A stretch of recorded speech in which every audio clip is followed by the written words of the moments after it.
ఈరోజు ఆకలితో ఉందాం.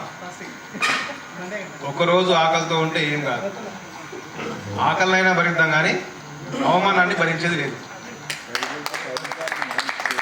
అవమానాన్ని భరించే ప్రసక్తే లేదు. ఇన్నాళ్ళు రాజకీయంగా అవమానపడ్డాం, రాజకీయ ఆకలితో ఉన్నాం. మనం ఎట్లున్నాం? రాజకీయ ఆకలితో ఉన్నాం. మనం రాజకీయాల్లో వెనుకబడి ఉన్నాం. కాబట్టి ఆకలిని ఓర్చుకుందాం, కష్టాలని ఓర్చుకుందాం, కన్నీటిని ఓర్చుకుందాం, అన్ని కసిగట్టుకొని రాజకీయంగా ఎదగనికి ముందుకెళ్దామని చెప్పేసి నేను తెలియజేస్తా ఉన్నా. ఈరోజు మా అన్న చెప్పిండు, యాక్చువల్గా నాకన్నా ముందు మల్లన్న గారికి పరిచయం. ఒక ఆర్టిస్ట్లో పనిచేస్తూ ఏ కష్టం వచ్చినా అన్న దగ్గరికి పోతాడు. అన్న నేను పోతున్నా పో, ఒకటే మాట, నేను రావాలి, నువ్వు అది కాదు, నీ పని కావాలి. అన్నగారు చాలా సమస్యలకు పోరాటం చేసిండు. కేసులు పెట్టిర్రు, జైల్లో పెట్టిర్రు, ఇల్లు కట్టి ఇల్లు కొట్టిర్రు, అనేక సమస్యలు. సర్పంచ్, జెడ్పీటీసీ, అక్కడ ఎమ్మెల్యే వారు అల్లుడే సర్పంచ్, చాలా ఇబ్బంది పెట్టిర్రు. మేము కూడా పోయిన వాడికి మేము కూడా చూసినాం. అన్నకు బాగా అన్యాయం జరిగింది, అన్నగారి దగ్గర పంపించినాం. అన్నగారితో మొన్న అన్నకు కూడా న్యాయం జరిగింది మల్లన్న గారి వల్ల. మొన్న బర్త్డే అయితే అన్నకే తెలియదు. మొన్న బర్త్డే అయింది అన్నగారు. మల్లన్న గారు ఫోన్ చేసి, అన్నగారు మీకు జన్మదిన శుభాకాంక్షలు అని చెప్పిండు. ఎందుకోసమని? ఎందుకంటే నాతో నడుస్తున్న వ్యక్తి ఆ చిన్నోడా పెద్దోడా కులమా మతమా అనుకోవట్లేదు, నావాడు అనుకుంటున్నాడు. అందుకోసమే చిన్న గ్రూప్లో పెట్టాం, మెదక్ గ్రూప్లో, అఫిషియల్ గ్రూప్లో. ఈరోజు మా మిత్రుని బర్త్డే అని చెప్పేసి పెట్టగానే మల్లన్న గారు స్పందించి వెంబడినే ఫోన్ చేసి జన్మదిన శుభాకాంక్షలు అన్న అని చెప్పాడు. చాలు. ఒక ఎమ్మెల్యే, ఒక కౌన్సిలర్ అయితే రెచ్చిపోతూ ఉంటారు. ఒక ఎమ్మెల్సీ, సీఎం అంతటి వ్యక్తి ఈరోజు ఒక వ్యక్తికి ఫోన్ చేసి మాట్లాడుతుంటే ఎంత గొప్ప విషయం అది. మేము 5 సంవత్సరాల క్రితం మా రమేష్ అన్న, నేను మా జిల్లాలో, ఉమ్మడి మెదక్ జిల్లాలో 3 వ్యక్తులము మల్లన్న గారితో నడిస్తే లాస్ట్కి 2 మిగిలినాం.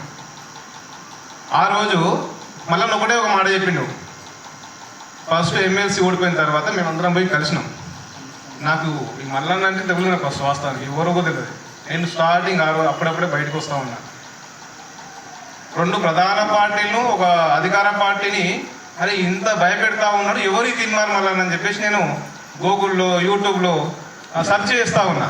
కాంటాక్ట్ ఏమో దొరుకుతుందేమో, ఎట్లా పరిచయం కావాలి మల్లన్న గారిని, ఎట్లా కలవాలి, ఎట్లా కలిస్తే నాకు అన్నగారికి వెళ్తా.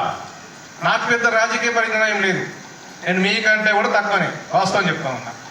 అది తెలియకుతా ఉన్నా. మల్లన్న గారికి ఏ నెంబర్ దొరికింది. ఏం బట్టి ఆ నెంబర్కి వాట్సాప్ చేసిన, అన్న నేను మల్లన్న గారితో కలవాలనుకుంటున్నాను. కానీ ఒక గ్రూప్లోకి ఎడ్ చేసిన. గ్రూప్ చేసి అన్న నేను కలుస్తాను అని చెప్పేసి నాకు ఉత్సాహం ఎక్కువ ఉంది. అరే ఒక కామన్ మ్యాన్, ఒక వ్యక్తి 3 పార్టీలను భయపెట్టిండు, ఎవరి వ్యక్తి కలవాలని చెప్పేసి నాకు ఉత్సాహం ఎక్కువ ఉంది. కలుస్తా అని చెప్తే, అన్న పలానా రోజు పలాని ఏరియాలో మీటింగ్ ఉందని చెప్పిండు. ఆ మీటింగ్ రమేష్ అన్న, నేను ఇంకో వ్యక్తి 3 పోయినాం. ఆ రోజు చెప్పిండు మల్లన్న ఏమని, మిమ్మల్ని అందరి కూడా ఒక సముద్రంలో దించుతున్నా, మీ సముద్రాన్ని ఒడ్డుకు నా భుజాల పైన ఎక్కి మిమ్మల్ని తీసుకుపోతా అని చెప్పిండు. ఏమని? మా భుజాల పైన ఎక్కించుకొని ఆ ఒడ్డుకు చేరుస్తా అని చెప్పిండు. అది 100% వాస్తవం. ఆ రోజు ఏ మాట అయితే చెప్పిండో ఈరోజు నాకు ఈ అవకాశం వచ్చింది. నన్ను ఎన్ని కష్టాలు, ఎన్ని అవమానాలు, ఎన్ని ఇబ్బందులు పడ్డా కూడా ఎక్కడ డిసప్పాయింట్ కాలేదు. అలా సుదీర్ఘ పోరాటం చేశాను కాబట్టి ఆ రోజు దించిండు, ఈరోజు పైకి తీసుకొచ్చి ఎస్ నువ్వు ఒక నాయకుని అవుతున్నావు అని చెప్పేసి నాకు ఒక అవకాశం ఇచ్చిండు. ఇది కదా ఆత్మగౌరవం అంటే. ఇంతకంటే ఇంకేం కావాలి చెప్పండి? ఆత్మగౌరవం ఇటువైపు ఉంది, అటువైపు అంధకారం మాత్రమే ఉంది. ఆ 3 పార్టీలు ఏం చేస్తాయి? మనల్ని జెండలు కట్టుడు కాడ, జైలు కొట్టుడు కాడ, డీసీఎం ఎక్కిడుచుడు కాడ అక్కడనే ఉంచారు మనల్ని. కానీ ఇక్కడ నేను ఒక సాధారణ కార్యకర్తను. మల్లన్నకు నాకు ఎలాంటి ప్రచారం లేదు, పరిచయం లేదు, ఎలాంటి రిలేషన్ కూడా లేదు. నేను మల్లన్న అడుగుజాడలో నడవాలనుకున్నా. ఆ రోజు మల్లన్న గారిని నమ్మాను, ఈరోజు ఈ స్థాయికి వచ్చాను. ఇది కదా, ఇంతకంటే ఇంకేం కావాలి చెప్పండి? నాకు గుర్తింపే లేదు, నా ఫ్యామిలీ బ్యాక్గ్రౌండ్ కూడా 0. ఇంత మంచి అవకాశాలు ఉన్నాయి. మీరు అనుకుంటా ఉన్నారు అన్న మాతో అవుతుందా? ఎందుకు కాదు? మీరు ఇంకా మేము ఆ రోజు 2 ఉమ్మడి మెదక్ జిల్లాలో 2 ముగ్గురమే ఉన్నాం. ఈరోజు మీకు సమస్య వస్తే మీ మండలంలో ఉన్నారు, మీ జిల్లాలో ఉన్నారు, మీ కాన్స్టిట్యున్సీలో ఉన్నారు, మీకు అందరికి మేము ఉన్నాము. ఆ రోజు మాకు చెప్పుకోనికి ఎవరు లేరు. ఒక మల్లన్న అక్కడ హైదరాబాద్లో మల్లన్న, మెదక్లో మేము. కానీ భయపడలేదు.